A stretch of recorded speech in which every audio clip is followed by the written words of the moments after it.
Okay जी, हम जा रहे हैं Gauss flash appearance of skin. इसको हम यहाँ से करते हैं कॉपी एंड देन हम गूगल क्रोम पे जाते हैं। और ये मैंने कुछ कन्वर्टर्स खोले हुए थे, तो avoid it, just focus on this. Temporary local change आता है स्किन के अंदर, रफर हो जाती है। और किस टाइप की होती है, लाइक इस तरह से, जैसे वो कहते हैं ना, बाल खड़े हो गए सर्दी की वजह से। ठीक है, तो लाइक दैट गॉस बम्प्स। ठीक है, गॉल्स पम्प्स जो है, गॉस फ्लैश जो है, इस अपीयरेंस ऑफ द स्किन हो गया। और सेजेशन ऑफ स्वेटिंग होगा। और साइनोटिक नेल बर्ड किस तरह का होता है ये भी हम सर्च कर लेते हैं, ताकि इमेजेस के ज़रिए हमारे दिमाग में रहे।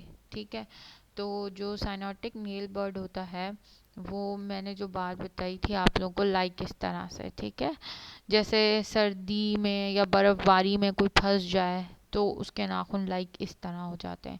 तो ऑनसेट कोल्ड और चिल फेज में हार्ट रेट बढ़ेगा, रेस्पिरेटरी रेट बढ़ेगा, गॉस फ्लैश अपीयरेंस मिलेगी, साइनोटिक नेल बर्ड मिलेगा, शिवरिंग मिलेगी, complain of feeling of cold होगा, सेजेशन ऑफ स्वेटिंग होगी।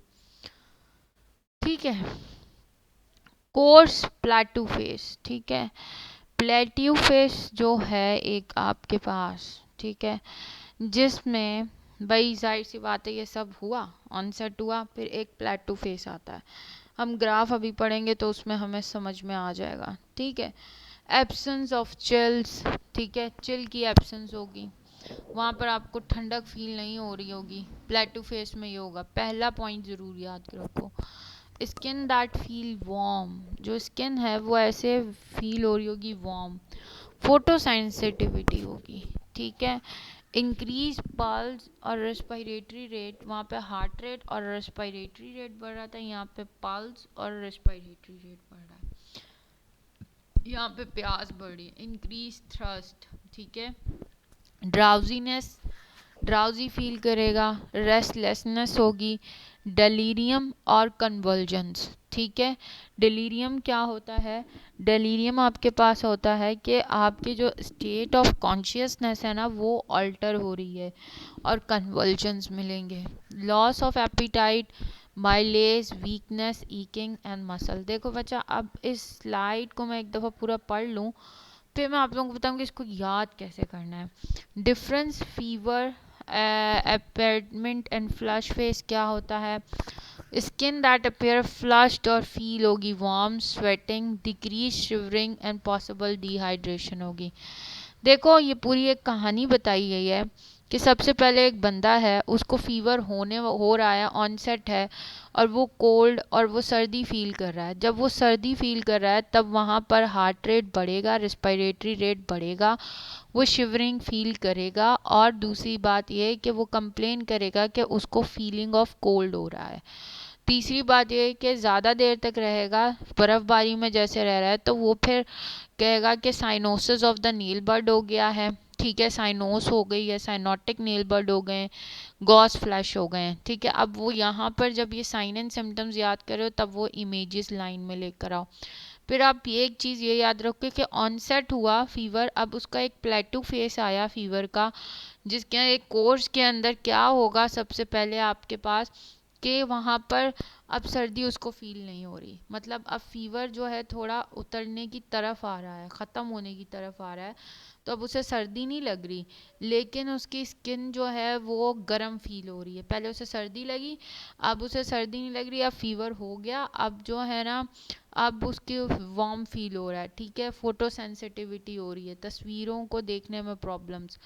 ठीक है, दूसरी बात ये, एक दफ़ा और सर्च कर लेना फ़ोटो सेंसिटिविटी क्या है, शायद मैं यहाँ पे गलत हूँ।